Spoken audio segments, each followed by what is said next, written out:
147 metros de altura, 2,5 millones de bloques de piedra y una tecnología desconcertante. La Gran Pirámide de Giza es la última de las 7 maravillas del mundo que queda en pie, la más desafiante y extraña construcción alzada sobre nuestro planeta.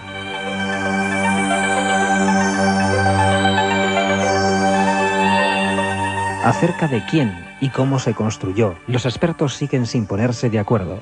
Para muchos, la tecnología del trabajo de la piedra es algo imposible de ser imitado en nuestro tiempo. Para otros, fueron los faraones los que usurparon las pirámides reutilizándolas como tumbas, intentando las generaciones posteriores alzar otras que hoy son un simple montón de cascotes.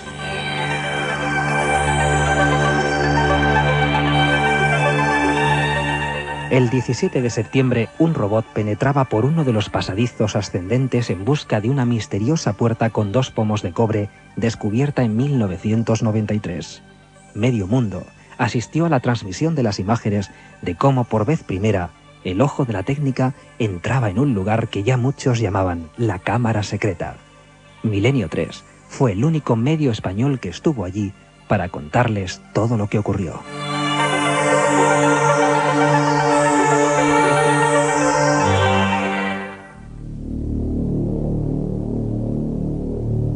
Buenas noches, amigos. Milenio 3 en este horario especial, todavía media hora por el fútbol de verano, pero media hora intensa y media hora realmente yo creo que constructiva. Nunca mejor dicho la palabra constructiva, porque hablamos de misteriosos constructores, los de las pirámides de Gizeh. Parece mentira el misterio que tienen estos monumentos, sean lo que sean, que repentinamente esta semana todos los periódicos del mundo han llevado de nuevo a las pirámides a sus portadas. Tengo sobre mi mesa periódicos árabes de otros países, periódicos por supuesto de España, que hablaban de la pirámide de Keops se niega a revelar su enigma. Así lo decía la edición de ayer del País.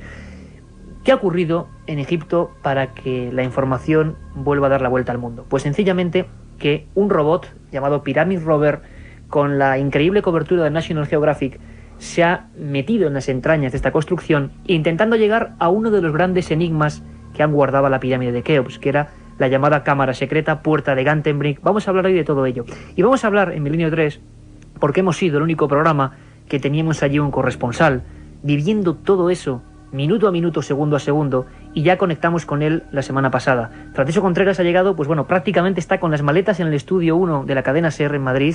Francisco, buenas noches, amigo. Recién llegado. Buenas noches, Iker. Buenas noches a todos los oyentes de Milenio 3. Una experiencia, imagino, magnífica estar allí viviendo lo que parecía iba a ser, o ha sido, ahora nos explicaron los expertos, un auténtico hallazgo. Imborrable, una experiencia fantástica, emocionante, increíble, indescriptible. Costaría mucho volver a verbalizar todas las emociones que se sentían en aquel momento, tanto a nivel profesional como a nivel personal, ¿no? Son de esas experiencias, de esas aventuras dedicadas al mundo del misterio que dejan huella, sin lugar a dudas. El Pyramid Rover era un robot, es un robot de pequeño tamaño, porque hay que visualizar un poco el conducto del que hablamos, un conducto ascendente que no se sabe muy bien qué sentido tiene, en mitad de esta construcción de la que íbamos a hablar, y que al final, en el año 93, Rudolf Gantenbrink, un prestigioso ingeniero, descubrió que se frenaba por una puerta, como ha contado Carlos Barroso en esta introducción. Una puerta que no sabemos a dónde va ni de dónde viene, y sobre todo qué contiene en su interior. En el año 93, toda aquella investigación, tampoco sabemos bien por qué, se clausuró, no continuó, hubo un montón de enigmas revoloteando aquella historia. Y después de 10 años, tampoco sabemos por qué, una década después prácticamente, el gobierno egipcio y National Geographic abren esa puerta y se encuentran con un gran misterio. Un misterio del que vamos a hablar, y un gran misterio que es en sí la vida, la construcción, el ejemplo increíble de tecnología e ingeniería que está levantado en el desierto. Y para eso nos hemos juntado alrededor de esta mesa llena de cuadernos, papeles, anotaciones, billetes de avión. Los viajeros, los expertos, los que conocen Egipto a la perfección, nos van a contar por qué de ese misterio, qué se oculta o qué se cuece en las arenas del desierto. Y tenemos ya con nosotros también, a mi izquierda, a don Javier Sierra, compañero de este programa, que sigue muy de cerca todos los viajes, todas las historias en las que se embarca Milenio 3. Por vez primera, no era él el que estaba fuera de España transmitiendo con un micro de la SER. Javier, buenas noches. Hola, buenas noches. Muy brevemente, porque luego vamos a hablar con muchos expertos. Tú desde luego conoces, bueno, has publicado tu último libro, va sobre eso, va El secreto egipcio de Napoleón, ni más ni menos. Eres un amante auténtico del país de los faraones. ¿Cómo se te queda el cuerpo con esta transmisión, que hay que decir que era, creo que para más de 100 países, para todo el mundo, una expectación tremenda. El robot por fin entraba en la cámara secreta. A ti, no sé, ¿qué titular podrías darnos de todo lo que ha pasado? Bueno, yo el titular que le pondría a esta historia es expectación, el misterio continúa. Y pondría este titular después de analizar un poco su historia. Hay 3 fechas clave en este asunto a tener muy en cuenta y que la prensa en general ha obviado. La primera es en 1872. Hasta 1872 esos canales no existían. Fueron los hermanos Dixon los que, buscando una cámara secreta, ellos estaban convencidos de encontrar un tesoro dentro de la cámara de la reina, golpeando en la pared, dieron con 2 zonas huecas. 2, no una. Una en la pared sur, que es la que ha explorado National Geographic y que ha transmitido estas imágenes, y otra idéntica en la pared norte. Esa es la primera fecha. La segunda fecha importante de esta historia es en 1993, cuando Rudolf Gantenbrink consigue burlar a los ingenieros que construyeron la pirámide. Demostró 2 cosas. Primero, que aquellas cavidades que habían descubierto los hermanos Dixon en 1872 no eran un accidente en la pirámide, es decir, era una obra de ingeniería hecha ex profeso que se adentraba mucho dentro del monumento, 60 y tantos metros dentro del monumento, la que se exploró en el lado sur al completo, y la del lado norte no se pudo completar la exploración porque había una barra metálica utilizada también por otros exploradores de la pirámide que intentaron raspar allí y se quedaron con la barra dentro, y por lo tanto el robot no pudo salvar ese obstáculo y no se sabe dónde va a parar, ni si va a dar a otra cámara secreta o a otra puertezuela secreta, no lo sabemos sencillamente. Y la tercera fecha es esta, del 2002, cuando National Geographic, siguiendo los pasos del año 93, llega hasta la puerta de Gantenbrink, a la puerta del canal sur, del lado sur, de la pared sur de la Cámara de la Reina, la perfora y encuentra otra puerta. Ahora, tú te preguntabas antes por qué se produce todo esto. Yo creo que la respuesta, y creo que esto debería ser objeto de discusión en esta mesa esta noche, es ni más ni menos que un personaje, que es el doctor Zahi Hawass. Zahi Hawass pone en marcha todo el mecanismo con National Geographic para hacer esta exploración justo unos meses después de que sea nombrado el máximo responsable del Consejo Superior de Antigüedades en Egipto. Es decir, cuando él tiene el dominio, la potestad de decidir cuándo se puede hacer una excavación o una exploración y cuándo no, decide hacer esto. Y decide hacerlo, y yo creo que este es el punto, el turning point que dicen los ingleses, el punto clave, en el momento y para, digamos, contraatacar a toda la gente que en estos últimos años había hecho especulaciones sobre esa portezuela. Es decir, es un ataque personal, yo creo, en muchos aspectos, y lo han demostrado las declaraciones de Hawass, contra Rudolf Gantenbrink, contra Robert Bauval, Graham Hancock y toda la gente que había especulado sobre qué había detrás de la puerta. Un tremendo follón, Javier, a nivel de los que, repito, sabéis de Egipto, yo simplemente he sido un viajero más a ese país maravilloso. La gente se preguntará por qué hay tantos misterios en torno a esas construcciones, por qué 4.500 o 5.000 o los que sean años después seguimos hablando de ellas y cómo son capaces con esa fuerza increíble de volver a la palestra de la actualidad. Manuel Delgado es nuestro tercer invitado en esta mesa.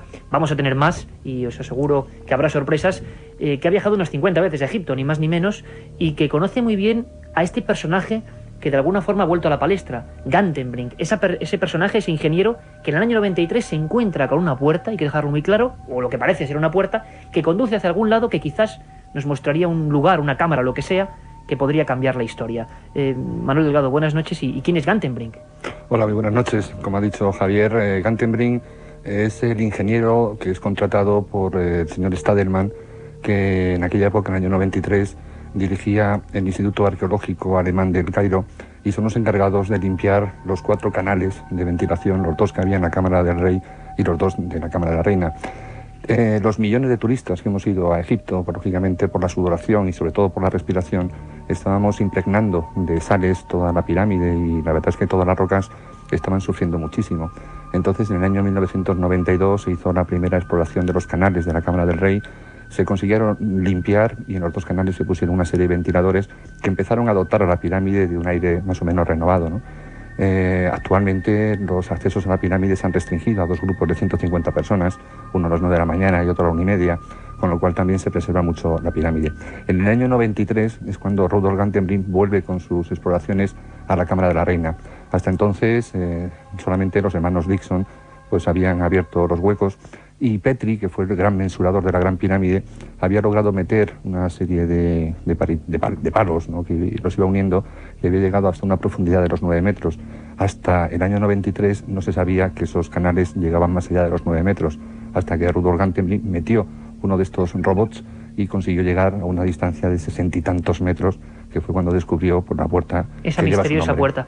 Uno se encuentra, y todo el equipo nos encontramos, Katia Rocha, Carmen Porter, Carlos Barroso, Elena Sánchez, nuestra técnico hoy, llevando los mandos firmemente de esta nave de misterio y comunicación. Nos encontramos muy a gusto entre gente que sabe tanto de ese país que nos fascina. Pero quédense con ese nombre, ¿verdad? Gantenbrink. Volvemos en un momento. Un viaje en busca del misterio. Milenio 3. En la SER. Oiga, por favor, ¿el realizador del spot de Bacardi 5? Sí, soy yo, queda bien, le gusta, ¿eh? Sí, lo hemos estado visionando, está bien. Dice usted Bacardi 5, dice usted que es un ron oscuro, que es distinto al normal. Queda muy bien, yo creo. Dice lo de añejado al menos durante 5 años en barrica de roble americano. Contrapuntos, Está bien. vamos de la cámara arriba, muy Está muy bien. bonito. Ahora una sola cosa, que Sí. en vez de salir la botella de Bacardi 5, sacaste una lata de tomate. Pero es que mi mujer tiene un supermercado y digo, pues aquí le damos salida. Ya, pues es que no es lo mismo, ¿eh? Pero iluminado bien, ¿no? Sí, no, la iluminación está Eso es lo correcta. importante. Bacardi 5. El ron añejo que no te esperabas. Aparte de gozosos, dolorosos, gloriosos, los misterios de la Iglesia son sorprendentes e inexplicables. La periodista Carmen Porter te ayuda a desvelarlos en Misterios de la Iglesia, una obra que saca a la luz los episodios más impactantes del fenómeno religioso. Exorcismos, apariciones, cuerpos incorruptos, estigmas. Misterios de la Iglesia, de Carmen Porter, publicado por Editorial Edad. La otra realidad. Fenómenos extraños. Misterios sin resolver. Milenio 3. En la SER. Uno tuvo la suerte de compartir días y horas con Rudolf Gantenbrink en Turín, viendo la sábana de Turín, y bueno, fue una experiencia inolvidable tener, por ejemplo, como guía en uno de los museos egipcios más importantes a este ingeniero alemán, cuyo nombre todos nos hemos aprendido de memoria porque ha vuelto a todas las palestras informativas. Él fue quien descubrió ese pasadizo y esa puerta, y a él le debemos el honor de conocer algo más de la arqueología. Me gustaría saber cómo se encuentra, cómo está y qué opina Rudolf Gantenbrink. Rudolf Gantenbrink, buenas noches. Buenas noches. ¿Cómo te encuentras? ¿Qué tal va todo? ¿Cómo ves todo esto que está pasando ahora mismo? ¿Qué opinas? Va muy bien, todo va muy bien. Para mí estaba muy interesado porque lo allá diciendo en 93 que cuando esto es una puerta, cuando esto es un portícolis, que pueden ser tres, un después del otro. Tres puertas, una detrás de la otra, ¿no? Sí, Rudolf Gantenbrink fue el primero en informar que había tres puertas. Lo han encontrado ya la segunda puerta. Hay una más, eso es seguro ahora. Rudolf, aquí en España nos hemos quedado todos muy impresionados. La gente no sabe realmente cuál es el misterio. Incluso ha habido un poquito de tristeza o decepción porque la gente pensaba que ese robot iba a entrar, pues no sé, a una sala gigante con sarcófagos, con tesoros, y lo que vimos, lo que las imágenes, que no lo hemos dicho todavía, de National Geographic nos mostró, es una oscuridad, una especie de cámara. Rudolf, por lo que tú sabes, ¿qué puede ser eso? ¿Qué se ha encontrado ahora mismo? ¿Qué puede haber detrás de esa tercera puerta? Bueno, eso es muy claro que es una segunda puerta. Lo ha visto ya las imágenes.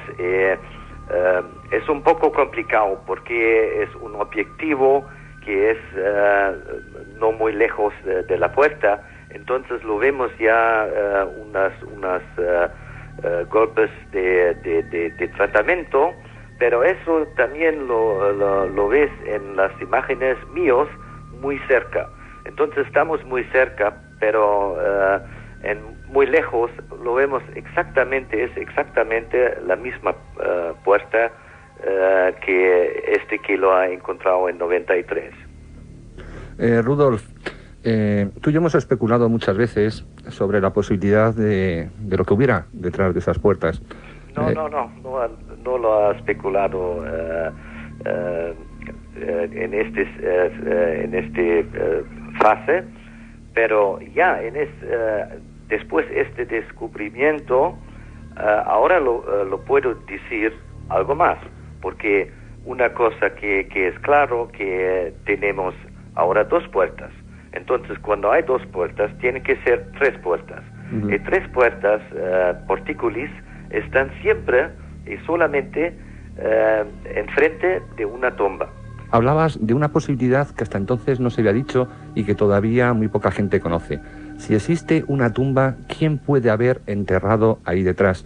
Y la verdad es que lo que nos vas a comentar en este momento, que a nosotros ya nos has contado hace algunos años, es una primicia, sobre todo para España, no sé si para el resto del mundo, pero la verdad es que tu hipótesis cada vez va resultando más interesante. ¿Nos puedes decir, para todos los oyentes de Milenio 3, cuál es tu hipótesis de quién está enterrado detrás de esas 3 puertas, la primera de las cuales lleva tu nombre para la historia?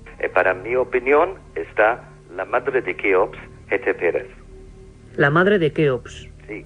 Esto explicaría, porque hay que tener en cuenta que la Gran Pirámide es la única pirámide que hay en Egipto donde existen estos mal llamados canales de ventilación. Entonces, si la madre de Keops estaría enterrada al final del canal sur de la Cámara de la Reina, ¿quién debería estar al final del canal norte de la Cámara de la Reina? Para mi opinión es una estatua, pequeña estatua de Osiris. Con lo cual... Pero eso para explicar por qué, por eso yo escribo un libro en este momento. Es un poco complicado, pero tú lo conoces un poco, la historia de la tumba de Hetepérez, que lo han encontrado un sarcófago. Lo explicas un poco porque mi castellano es muy mal. No, pero se entiende muy bien, gracias. Sí. Tú lo explicas un poco que lo han encontrado el grupo de Reisner. Sí. La tumba que estaba sin el cuerpo. Efectivamente, lo que quieres decir es que en las pirámides, al lado de las pirámides satélites situadas en la cara oriental de la Gran Pirámide, se encuentra un pozo donde se encuentran Reisner, este arqueólogo, pues descubre los vasos canopes con los restos, con las vísceras de la madre de Keops, de Hetepérez. Se descubre también una especie de tesoro funerario donde existen joyas que aparecen allí, y eso prueba, por supuesto, que no ha habido violadores de tumba. Se encuentran algunos mobiliarios que están hoy en día expuestos en una sala del Museo del Cairo, como puede ser unas parihuelas para llevarla a ella en una especie de silla. Existe también, creo recordar, Javier, una especie como de tumbona. Existe también una serie de baúles, existe también una especie, bueno, algunas cosas, pero no se encuentra el cuerpo. Y eso es algo que siempre ha llamado la atención. O sea, una cosa importante, Manolo, para que la gente... Se encuentra intacta. No hay ningún cuerpo de nadie dentro de la Gran Pirámide. Cuando se descubre, o no se ha descubierto nunca ningún cuerpo concreto dentro de la pirámide, porque la gente es que no sabe esto. Claro, no, estamos hablando fuera de la pirámide, donde están las pirámides satélites. Ahí se encuentra un pozo que tiene todo el ajuar funerario de esa madre de la madre de Keops, de Hetepérez, pero no se encuentra la momia. Entonces, lo que quiere explicar Rudolf Gantenbrink es que estaba detrás de esa puerta. Si esa tumba estaba inviolada... Tenemos que decir que la última teoría por qué no lo han encontrado el cuerpo es de Mark Lehner, es muy aceptado, es que la momia estaba parcado para un tiempo en esta tumba. Lo que quiere decir Gantenbrink es que Keops fue la persona encargada de sacar a la madre de ahí para colocarla en la Gran Pirámide, ¿no, Rudolf? Exactamente, sí. Bueno, algo realmente espectacular, perdón un momento, Javier, pero hay que decir que estamos hablando con el verdadero descubridor, siempre hay que decirlo, de esa puerta que ahora ha dado la vuelta al mundo, que National Geographic ha abierto. Estamos hablando de Milenio 3 para toda España y para todo el mundo, con Rudolf Gantenbrink, que nos expone por vez primera aquí a todos los radioyentes esa teoría de lo que quizás dentro de 10, 15 años, no sé cuándo, se podrá descubrir o podremos saber. Javier Sierra, ¿querías comentar algo? Sí, yo le quisiera hacer una pregunta a Rudolf Gantenbrink. Buenas noches, Rudolf. Buenas noches. La pregunta es si tu teoría es correcta y se encuentra el cuerpo de Hetepérez, la momia de Hetepérez, en esa cámara secreta. Entonces tenemos ya que deducir que efectivamente la Gran Pirámide es de Keops. ¿O no es así? No, es de Keops, porque lo conocemos, la cámara de Keops, conocemos el sarcófago de Keops, todo eso conocemos, pero es una tumba doble. ¿Una tumba doble? Exactamente. ¿De la madre y del hijo? De la madre y del hijo. Realmente impresionante. Me permitís, Rudolf Gantenbrink, es un placer y me gustaría solamente, estoy seguro, porque nos lo han preguntado muchas personas a través del correo electrónico. Una pregunta tiene todo el mundo en la cabeza, Rudolf, y ya para despedirnos. ¿Por qué demonios no seguiste las investigaciones en el año 93 y por qué se ha tardado 10 años en volver a abrir esa puerta? ¿Por qué no lo has hecho tú y por qué se han tardado 10 años? Bueno, eso lo tienes que preguntar el grupo, el Dr. Hawass, porque yo lo creo que esto estaba muy tonto porque tengo mucha experiencia Ahora lo vemos que yo soy la única persona que ha hecho una prognosis que estaba correcto, porque lo diciendo ya en 93 que cuando esto es un particulis es muy probable que hay 3. Bueno, este prognosis estaba bien, ¿no? Lo hemos encontrado una otra puerta. Rudolf, la verdad es que ha sido un placer tenerte aquí con nosotros. Nos has dejado un poco helado. Estoy seguro que cientos de miles de personas en España van a empezar ahora a preguntarse muchas más cosas, porque tú ya anunciaste que había 3 puertas. Parece ser que la ciencia te da toda la razón y esperemos, quizá no sabemos cuándo, que ese gran secreto, podríamos llamar el secreto de Gantenbrink, el secreto de la pirámide, se descubra dentro de poco. Ha sido un placer. Muchas gracias por compartir tu sabiduría con nosotros y tus descubrimientos. Gracias, Rudolf. Gracias. Un viaje en busca del misterio. Milenio 3, en la SER. Din don din. Último aviso para el pasajero Gervasio Pons. Llevamos 20 minutos esperándole en el avión, juez, ya le vale, ¿no? Din don din. Aguante un poquito, que me acabo de pedir un Bacardi 5, hombre. Din don din. Oiga, Gervasio, que ya está bien, ¿no? Din don din. Voy. Es que Bacardi 5, hombre, que está añejado en barrica de roble americano, no voy a tirar la cosa. Din don din. Gervasio, nos vamos. Una lagrimita me queda. Ah, se siente. Din don din. ¡Me que trefe! Bacardi 5. El ron añejo que no te esperabas. Una circunferencia de 1 metro. Me llegó a cegar los ojos y quedé casi inconsciente. Sobre el fenómeno ovni no existe término medio. O crees o no crees. En ambos casos, el libro Encuentros de Iker Jiménez resulta apasionante. Encuentros, la obra más completa sobre ovnis en España, desvela más de 300 casos y casi 400 fotografías. Y además incluye un CD con 80 minutos de reveladores testimonios. Encuentros de Iker Jiménez, publicado por editorial EDAF. La otra realidad. Fenómenos extraños. Misterios sin resolver. Milenio 3, en la SER. Más misterios que nunca y más arqueología prohibida que nunca. Rudolf Gantenbrink descubrió en el año 93 ese pasadizo y bueno, no sabemos por qué, pero hasta una década después no se ha vuelto a abrir. Y cuando se ha abierto parece ser que se le tiene que dar la razón. Francisco Contreras estuvo allí viendo esa apertura. Hicimos un programa especial a las 4 de la madrugada viviendo en vivo con Roberto Sánchez todo lo que pasaba desde ese lugar del Cairo. Tú personalmente te quedas con una sensación... Tenemos incluso, Francisco, un documento, y quizás nuestra técnico Elena Sánchez puede poner ese documento. Este es el momento, y ahora nos va a explicar Francisco, en que el robot entra dentro, rompe ese bloque y entra dentro de la, vamos a llamar, cámara secreta o subcámara, o como ahora nos expliquen, y lo que ocurría en el Hotel Mena House con periodistas de todo el mundo, entre ellos, por supuesto, Francisco Contreras. Esta era la sensación del momento. Francisco, ahora es el momento en que toda la gente...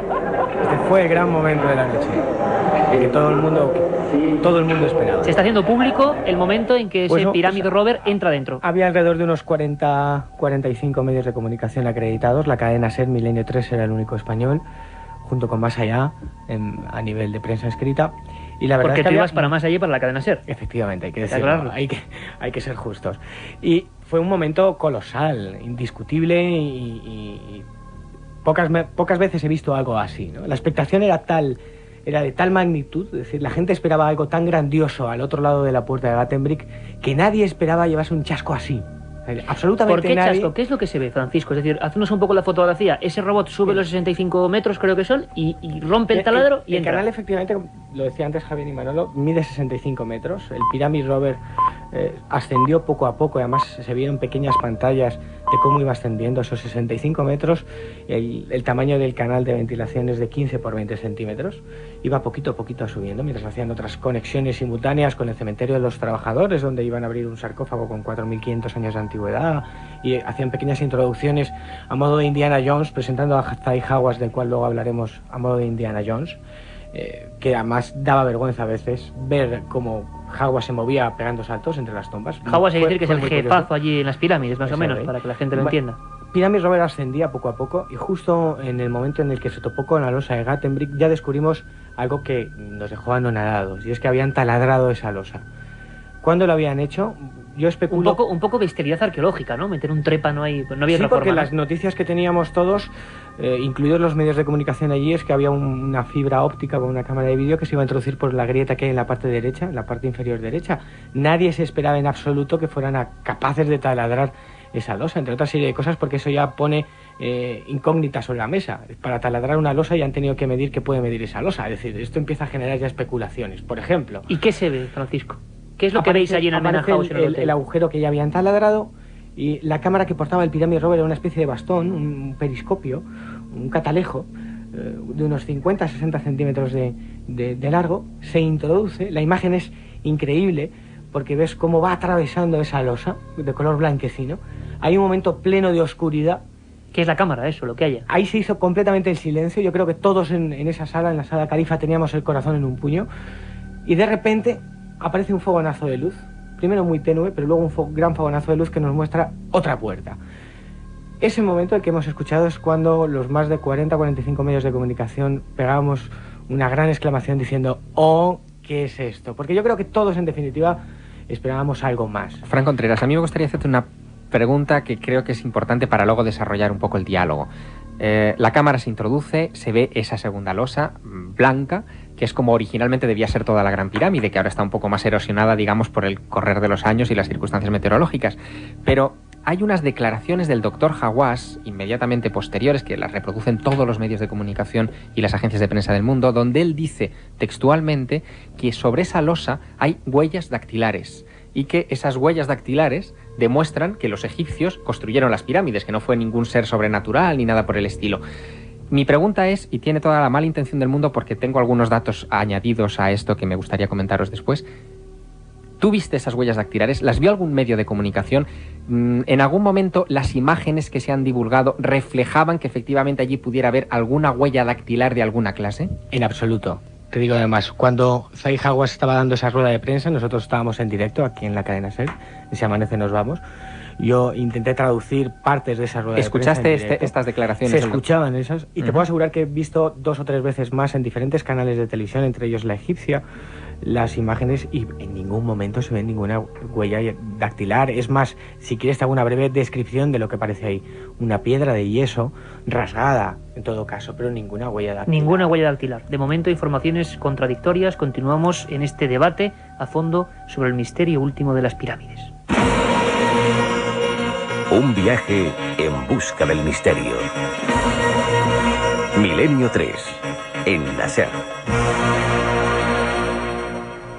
Continuamos aquí, Milenio 3, en este programa especial, abordando todo lo que ha ocurrido en Egipto y de lo que se han hecho eco todos los medios de comunicación nacionales e internacionales. Y hablábamos incluso con el ingeniero Rudolf Gantenbrink, descubridor de esas misteriosas puertas que conducen, vaya ustedes a saber a dónde. Manuel Delgado, ¿tenías alguna intención de decir algo sobre lo que nos ha comentado Gantenbrink? ¿Tú cómo se te queda el cuerpo? ¿Tú sabías? ¿Tenías mucho contacto con él? Claro, para los que somos un poco profanos, ¿no? Lo que nos ha dicho es una tremenda herejía, puede tener algo de certeza científica, ¿lo admite eso la ciencia? Que haya una... Hombre, Rudolf Gantenbrink no es amante de los misterios, o sea que él y yo tenemos nuestros puntos de vista diferentes. Yo opino que la pirámide no tiene la antigüedad que se le atribuye a la arqueología, sino que es muy anterior. Incluso, bueno, discutimos, pero él ha visto que él afirma incluso que la pirámide la hizo Keops, en fin. O sea, tú dices, no viajero, explorador, avezado, una de las personas, imagino que de España, que más ha viajado a Egipto, que no la construyó Keops. No, es una hipótesis de trabajo. Es una hipótesis, todavía que estaba existe, antes. Todavía existe un gran problema entre asimilar lo que sabemos que son las herramientas de los egipcios de la Cuarta Dinastía con las obras que existen allí en la pirámide. Existen unos taladros, unas perforaciones que es imposible incluso para la tecnología actual. Existen unos cortes de piedra hechos con sierra que es imposible que lo construyeran con cobre. Es decir, el mover 3 millones de bloques de piedra en el periodo de vida de Keops. Es decir, existen muchísimas preguntas todavía sin respuestas en la pirámide, ¿no? Y el atribuir la pirámide a Keops me parece que en este momento es simplemente una hipótesis más de las muchas que hay, ¿no? Deberemos seguir investigando. Incluso el que exista una cámara detrás de estos canales de ventilación podría indicar lo que indican muchísimas personas, que existen otros lugares por donde se pueden acceder a estas cámaras. Es decir, por un canal de 22 centímetros por 22 centímetros es imposible que quepa nadie. Lo que pasa es que a la cámara de arriba sí se puede acceder. Hay que tener en cuenta que por estos canales habría que recorrer 65 metros para llegar a esa cámara, pero desde la parte de fuera tan solo hay que recorrer 15 metros. Y entonces, bueno, aquella gente sabemos que sabían perforar perfectamente y sabían que se podía llegar a otros lugares. Es decir, el que existan cámaras dentro de la Gran Pirámide no implican que aquellas personas que las construyeron fueron los constructores de la Gran Pirámide. Claro, pero lo que ocurre, Manuel, y quizá lo que la gente los miles de personas que nos siguen ahora y que no se ven de esto están diciendo, bueno, pero en las pirámides no había sarcófagos, tumbas, no se enterraban los reyes. Bueno, hay teorías para todos los gustos y bastante inquietantes, teoría, ¿no? El sarcófago, por ejemplo, de la Cámara del Rey está sin acabar, por ejemplo, ¿no? Además, no existe un solo jeroglífico dentro de la Gran Pirámide. Existen problemas, por ejemplo, cuando valoras, porque no solamente la Gran Pirámide, son las 3 pirámides que hay en Giza, ¿no? Cuando la pirámide de Kefren, en su interior no existe el más mínimo jeroglífico. En cambio, sabemos que la tumba de Merizag, la esposa de Kefren, está absolutamente repleta de jeroglíficos. Claro, extraña, Estamos ¿no? viendo que existen 2 concepciones absolutamente Extraña distintas. que si fueran tumbas, tal y como nos han enseñado los libros de texto, pues no dejaran prácticamente ninguna seña con lo vanidosos que debían ser esos faraones, ¿no? Yo creo que, bueno, la conversación no sé si os apetece que la dirijamos por este lado, ¿no? Pero en primer lugar... Os pediría un momento, por favor, Manuel, porque para acabar un poco la polémica de lo que ha pasado estos días, y haremos más de un programa sobre la pirámide, y ojalá hagamos uno desde allí. Pero para acabar, y volvéis a opinar libremente, porque esto ya nos penetramos, nunca mejor dicho, en lo que es el misterio de la propia pirámide en sí, ¿no? Pero para acabar, como decía, con la polémica de ese robot, ese túnel que pasa, me gustaría contar con la opinión también de un buen amigo, Nacho Ares, director de la prestigiosa revista de arqueología, que nos decía lo siguiente. Sin embargo, aunque si bien es cierto que como pudimos ver todos en directo, no había ni ninguna escultura, ni ningún texto, ni ningún papiro, ni ningún tesoro relacionado con la pirámide, no es menos cierto que desde el punto de vista arqueológico el hallazgo de otra puerta sí que nos acerca más a una realidad egiptológica mucho más cercana a lo que es la arquitectura propia de este tipo de cámaras secretas, entre comillas, que había en los monumentos en Egipto. Es decir, es muy posible que si nosotros perforamos esta segunda puerta incluso haya una tercera, y detrás de esta tercera una cámara en donde seguramente una especie de cenotafio o una habitación ritual podemos encontrar, ahí podemos especular, pues abriendo posibilidades a que sea una tumba cenotafio de Keops o de alguna otra persona relacionada con la Gran Pirámide. El misterio de una pirámide inmensa, su base creo que es como 8 veces un campo de fútbol, imaginemos el Santiago Bernabéu, que se construye hacia las alturas y que además aparentemente los que vinieron después pues no sabían realmente volver a hacerlas, porque los que vinieron después, los faraones que vinieron después, no alzaron cosas más maravillosas.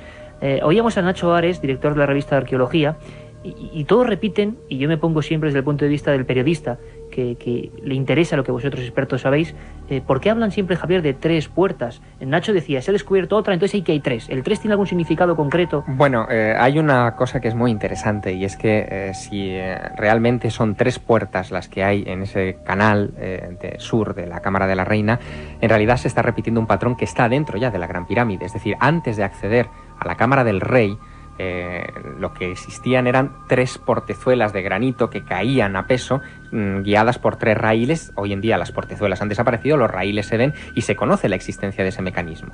Pero esto, a mí me gustaría enfatizar una cosa que no se ha dicho. Toda esta información que nosotros estamos discutiendo aquí en este momento, incluyendo lo de las 3 puertas, la hipótesis de una cámara, la tumba que nos ha adelantado Rudolf Gantenbrink, que podía estar ahí como hipótesis de trabajo, todo esto no es sino la punta del iceberg y pequeña de toda la información que está cosechando National Geographic.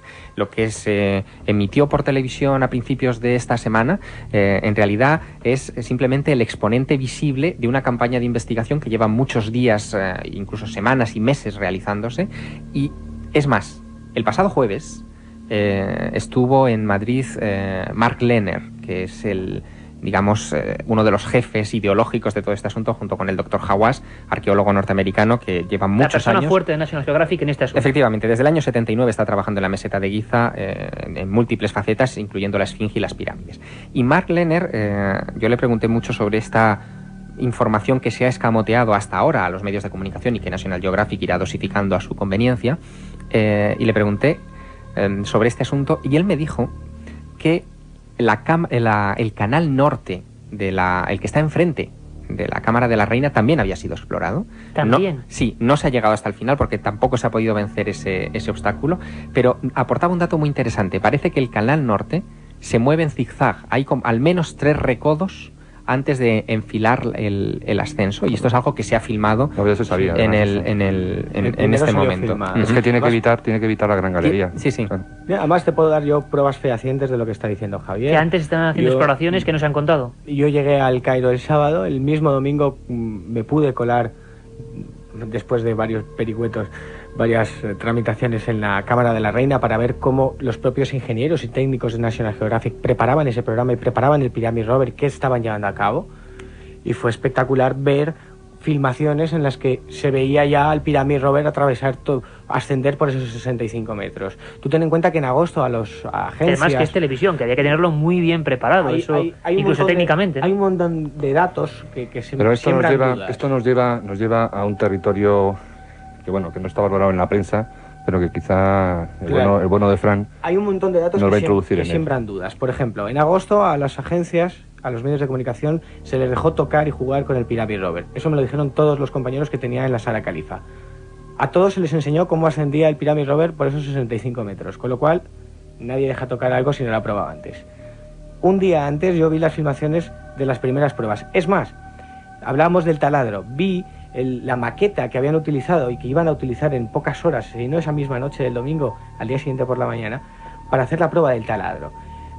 El Pyramid Rover, ese pequeño robot... ¿Y cómo se ha quedado la gente llevaba un sensor allí? de conductividad para medir si los pomos de bronce tenían continuación al otro lado. Pero una llevaba cosa, un GPR Francisco, para medir si había más, el grosor de las paredes del canal de ventilación para saber si había más cámaras al otro lado. Llevaba un medidor de fuerza... Y una pregunta, Así, ¿cómo se sigue, queda, sigue. Francisco, cómo se queda la gente, cómo se quedan los periodistas que estáis allí en ese momento, que es lo que hemos vivido en la grabación, cuando solo ven una cosa negra, una especie de cámara, que yo tampoco sé muy bien qué tamaño tiene esa cámara? No, es el mismo conducto que vas a otra puerta. Bloqueado por 3 puertas distintas. Ah, o sea, no hay algo intermedio. No hay cámara. Es el mismo conducto que hay hay un espacio de unos 50-60 centímetros que es exactamente igual a escala que el conducto que conduce a la Cámara del Exacto. Rey. Yo Es te voy a decir, hacer- que es un pasillo interrumpido por 3 puertas. Javier, o por 2, decía Manuel Delgado, una de sus teorías, que para él Keops, y esto es tremendo, imagino, a nivel científico, como hipótesis de trabajo, por supuesto, no, una herejía, puede que no sea el constructor, sino que eso estaba de antes y digamos que la reutilizó o alguna cosa así, ¿no? Sería un usurpador, sí. Javier, ¿tú qué opinas? Bueno, eso es perfectamente plausible por lo que sabemos del antiguo Egipto, es decir, los antiguos egipcios eran expertos en reutilizar, en esa especie de reciclaje de monumentos, que algunas veces se hacía incluso con el beneplácito de la población. No hay más que recordar el templo de Abidos, por ejemplo, construido por Seti I, pues fue reutilizado, incluso las inscripciones con el nombre de Seti fueron tachadas o reexcavadas por Ramsés II, su hijo, y ahí aparece en esa especie de mezcla extraña, ¿no? En el caso de la Gran Pirámide, bueno, no tenemos pruebas, es una hipótesis, como dice Manolo, no tenemos pruebas ni en un sentido ni en otro, pero hay muchas cosas que no encajan en Giza con la cronología oficial, muchas. Una de ellas que aparentemente los de después no supieron igualar a la Gran Pirámide, ¿o qué? Primero que la Gran Pirámide, y en eso están de acuerdo los que dicen que es de Keops y los que dicen que es anterior a Keops, la Gran Pirámide es un monumento único en Egipto. Es decir, no hay nada parecido, ninguna disposición interna de cámaras es ni remotamente similar, quizá con la excepción de la pirámide roja de Dashur, pero como casi excepción. Y otro de los elementos que lo hace único son los llamados canales de ventilación, que evidentemente no eran de ventilación. O sea, eso no se encuentra en ningún otro monumento y por lo tanto los egiptólogos están perdidos porque al no tener referencia de otras pirámides no saben lo que hay después, ni por qué se hicieron, ni para qué, ni nada por el estilo. Pero hay otro elemento que también juega mucho en este asunto y que sigue siendo objeto de agrias controversias, que se refiere a la Esfinge y a la erosión geológica de la Esfinge. La Esfinge tiene un grado de erosión tan alto que geólogos que la han estado estudiando en estos últimos 10 años sostienen que solamente es explicable por la pluviometría, por fuertes lluvias sobre la Esfinge que la fueron erosionando durante años y años. El problema es que en el 2500 a.C., hace 4500 años, en la meseta de Giza era una zona desértica ya y no llovía. Tenemos que remontarnos a épocas anteriores para explicar esa erosión acuática de la Esfinge y los geólogos hablan de 7000 años antes de Cristo, por lo menos. Eso rompe todas las cronologías. Absolutamente todas las cronologías. Egipto ¿no? no existía para los Oficiales. egiptólogos. A mí me gustaría, porque prácticamente pues es una pena y vamos a tener que remontar este programa a otro debate mucho más profundo. Manuel Delgado me indica algo, pero preguntarte sobre todo, Manuel, ¿crees tú que el gran secreto, vamos a llamarlo así, de la pirámide y con ello quizá de esa cultura impresionante está dentro de este pasadizo, dentro de lo que está escarbando el robot o no? Yo creo que sí, pero también habrá muchísimas cosas más dentro de la Gran Pirámide. Es decir, si empezamos a valorar la cantidad de cámaras secretas que existen dentro de la Gran Pirámide, que han investigadores de todos los tiempos, incluso utilizando moderna tecnología, como por ejemplo la Universidad de Waseda, el doctor Yoshimura, como por ejemplo los arquitectos estos Dormion, el francés, como otras personas que han utilizado la microgravimetría dentro de la Gran Pirámide están detectando dentro del monumento un montón de cámaras que darían veracidad a aquellas antiguas leyendas, aquellas tradiciones que afirman que desde debajo de la Esfinge existiría una especie como de templo del que aparecerían unos pasadizos que irían a las 3 pirámides en una especie de ceremonias de iniciación, y que estos pasadizos recorrerían cámaras del interior de las pirámides a las que no se accede por los ramales actuales que existen. Date cuenta una cosa, la Gran Pirámide, existe la cámara más grande de la Gran Pirámide, la Cámara del Rey, mide 10 por 5 metros más o menos, ¿no? 50 metros cuadrados. Pues como esa cámara podría haber en toda la Gran Pirámide 10.000 por las proporciones del monumento. Es decir, estamos absolutamente perdidos. Lo que a mí me gustaría... Hay un terreno completamente desconocido, de piedra, que no se ha explorado para nada, ¿eh? Absolutamente. Lo que a mí me gustaría, independientemente de que en otro programa valoremos un poco la Gran Pirámide y todas estas elucubraciones, hipótesis de trabajo, etcétera, sería un poco abandonar el tema este del robot con algo que creo que no está saliendo en los medios y que para mí es algo muy significativo, ¿no? Tengo aquí delante pues una revista en la que aparece una de las múltiples entrevistas que ha sacado el National Geographic, en la que aparecen unas afirmaciones del doctor G. Hawass, que dice una cosa, dice: estoy harto de arqueólogos aficionados que llegan y se ponen a investigar sin tener la capacidad ni la experiencia suficientes. Llevo años deseando saber lo que hay al otro lado de esta losa de piedra, pero necesitaba la colaboración de una institución seria y solvente para afrontar este proyecto. De esta frase que dice Hawass yo encuentro 4 grandes problemas y 4 cosas que no se atienen a la verdad. Primero, Rudolf Gantenbrink ofreció ya hace muchísimos años todo un equipo destinado a hacer arqueología científica. Y no le dejaron. Porque yo lo que he visto en la televisión y todo este show que ha puesto el National Geographic me parece una verdadera vergüenza. Primero, por la cantidad de... Para mí yo creo que la arqueología y la ciencia está reñida un poquito con el show, ¿no? Yo creo además que nos han mentido absolutamente porque ya sabían perfectamente lo que iban a ver, ¿no? Por otro lado, veo una animadversión del doctor Zay Hawass que nunca podrá cambiar la historia, porque esa puerta seguirá llamándose siempre la puerta de Gantenbrink, no la puerta de Hawass.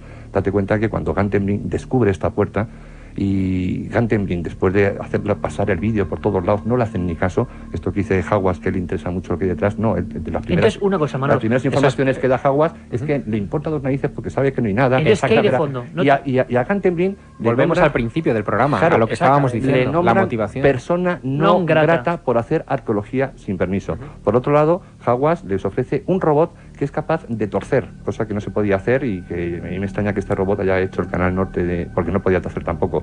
Le ofrece una forma de hacer arqueología científica sin romper nada, porque date cuenta que el taladro que hacen ahora en la puerta de Gantenbrink ha roto uno de los pomos de cobre. O sea, la arqueología no se puede hacer así. Él ofrecía un robot que inoculaba una especie de gas, el FZKW, que este gas se cogía y con un espectrómetro sabían, por la mezcla que hacía con el aire que había detrás, si efectivamente había algo. Tenía también equipos de microgravimetría. Tenía un montón de cosas, le ha permitido. Y no se le hizo caso precisamente por un problema de protagonismo. Y yo creo que aquí la única frase que para mí es absolutamente elocuente es cuando dice Hawass que él necesitaba una institución seria y solvente. Para mí el National Geographic no es serio en este sentido.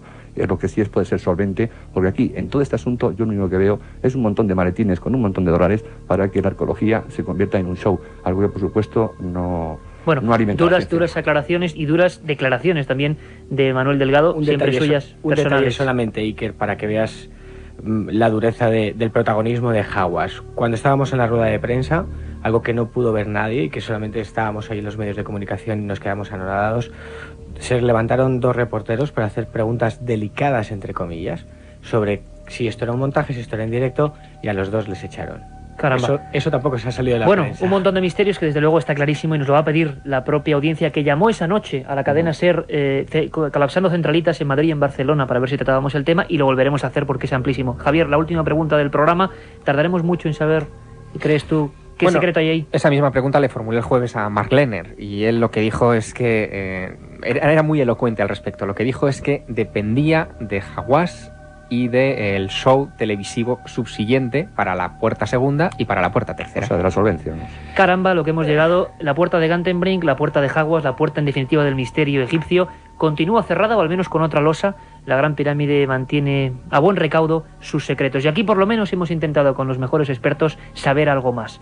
Ahora os dejo con un informativo completísimo de lo que ha pasado esta semana, porque no solo de Egipto vive el hombre, ha habido muchas más cosas. Os dejamos con Carlos Barroso y Carmen Porter.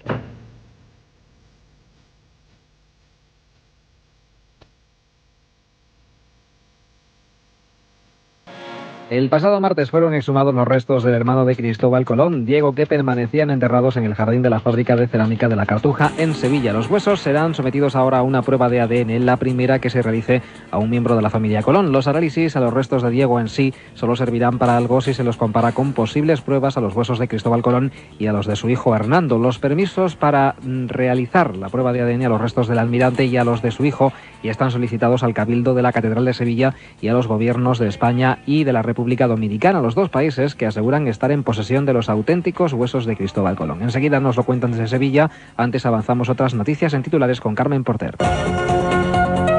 Detectados por primera vez indicios de la existencia de agua en otros sistemas planetarios. La expedición Kraken continúa la búsqueda del calamar gigante. Nuevos descubrimientos sobre Otzi, el hombre de hielo. Un grupo de investigadores ha dado el primer paso para resolver el enigma del lugar en el que se encuentra enterrado Cristóbal Colón. El martes pasado fueron exhumados en Sevilla los restos de Diego Colón, el hermano del almirante, a los que se practicará la prueba del ADN. El resultado habrá que compararlo con los huesos españoles y dominicanos de Cristóbal y así poder saber, entre otras cosas, cuáles son los auténticos. Radio Sevilla, Mercedes Díaz. ¿Dónde nació Colón y dónde está enterrado? El martes, 2 trabajadores de la fábrica de cerámica Pigman de la Cartuja, en Sevilla, abrieron la pequeña urna de zinc donde están los restos de Diego, hermano de Cristóbal Colón, y es el primer paso para descubrirlo. El Departamento de Genética de la Universidad de Granada, junto a otros laboratorios de referencia de Alemania, California y España, realizarán pruebas de ADN a estos huesos y cuando el Gobierno de la República Dominicana y el de España lo autoricen, harán lo mismo con los cadáveres que están enterrados en la Catedral de Santo Domingo y en la de Sevilla. En la capital andaluza está enterrado su hijo Hernando Colón y, según algunos historiadores, también el almirante. Otros mantienen que está en Santo Domingo. Así que comparando el ADN de estos cadáveres se despejará la incógnita y también se podrá saber si Cristóbal Colón es hijo del mallorquín príncipe de Viana, porque el Departamento de Genética de la Universidad Granadina ya le ha realizado las pruebas de ADN a ese cuerpo. Varios astrónomos italianos han descubierto la existencia de agua en la atmósfera de algunos planetas fuera del sistema solar. Esta circunstancia aumentaría la posibilidad de que pueda existir vida extraterrestre. Carmen. El equipo italiano utilizó un radiotelescopio de 32 metros para buscar emisiones máser de agua, que son las microondas que podrían indicar la existencia de agua en la atmósfera de un planeta. Y el resultado fue sorprendente, ya que encontraron emisiones de este tipo en 3 sistemas planetarios distintos. Según los astrónomos del Instituto de Ciencia Cósmica y Planetaria de Roma, esta es la primera vez que se detectan indicios de la presencia de una molécula prebiótica en un planeta extrasolar. También declararon que si se confirma que realmente hay agua, sería un descubrimiento histórico y el primer paso en la búsqueda de señales de vida en otros planetas. Los investigadores de la expedición Kraken, que partió hace 2 semanas por aguas del Cantábrico en busca del calamar gigante, continúan sus estudios marinos. De momento el calamar no ha sido visto, pero sí algunas especies de peces bastante extrañas. Nos lo cuenta desde el barco de la expedición, aquel en el que estuvo el equipo de Milenio 3 la semana pasada, el zoólogo y director de Translove Films, Fernando Iglesias. Pues tenemos, desde la última vez que estuvisteis el equipo en el barco, tenemos algunas novedades, algunas interesantes y algunas, por desgracia, un poco desalentadoras. Por una parte tenemos noticias nuevas del abismo, hemos metido la cámara en otra posición diferente, muy cerca del fondo, casi tocando, y con unos sacos de relleno de cebo, y hemos tenido esta misma mañana al amanecer, estábamos en una de las guardias y hemos visto la llegada de un nuevo tipo de peces, que son unas brótolas que hay en el fondo, un pez también pues un poco anguiliforme como son todos estos del fondo, pero de mayor tamaño. Y tenemos por desgracia también la noticia que dar de una de las boyas, la boya que además tenía en los discos duros registrado todos aquellos tiburones que veíamos al principio, pues ha desaparecido. Científicos suizos han localizado la región cerebral relacionada con las experiencias extracorporales, los denominados viajes astrales. Ha sido por casualidad mientras sometían a un tratamiento a una mujer epiléptica. La mujer comenzó a describir lo que veía como si estuviera flotando sobre su propio cuerpo. Los científicos sospechan que los viajes astrales están relacionados con una región que se halla en la parte derecha de la corteza cerebral, llamada circunvolución angular, la cual guarda relación con la información visual y con las sensaciones del tacto y el equilibrio. El fenómeno también ha sido explicado por algunos pacientes que han sufrido un accidente cerebrovascular, un episodio de epilepsia o migrañas. Los investigadores suizos indujeron la sensación, que duró unos segundos, 3 veces en la paciente, quien dijo haberse sentido muy ligera y haber flotado sobre la cama a una altura de 2 metros cerca del techo. Brevemente les contamos también otras noticias de interés.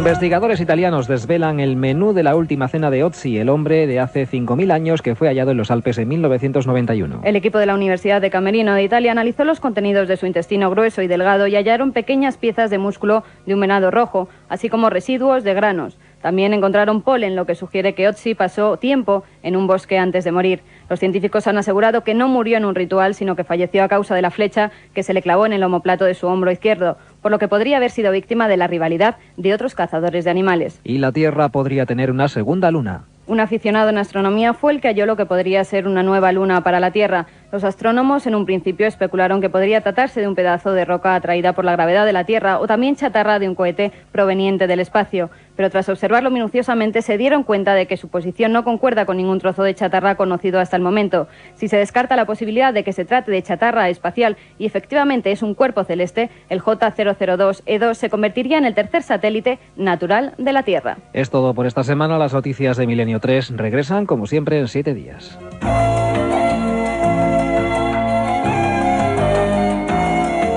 Y nuestra particular sintonía de despedida, avanzando hacia la recta final de este Milenio 3. Los mails, Carmen Porter, que tienen que ser enviados, ¿a dónde? A milenio3@cadenaser.com, milenio3 con número @cadenaser.com. Hasta allí nos ha escrito Miguel Ángel Tenorio, que nos dice si podríamos hablar en algún programa sobre los dogones. Bueno, un gran misterio, los dogones de Mali y sus conocimientos astronómicos. Por supuesto que haremos un programa íntegro sobre ese gran misterio. Un tema que sé que a ti te gusta y que nos pide Javier Valero, y que es el caso Villares, nada más y nada menos, y su relación con JJ Benítez.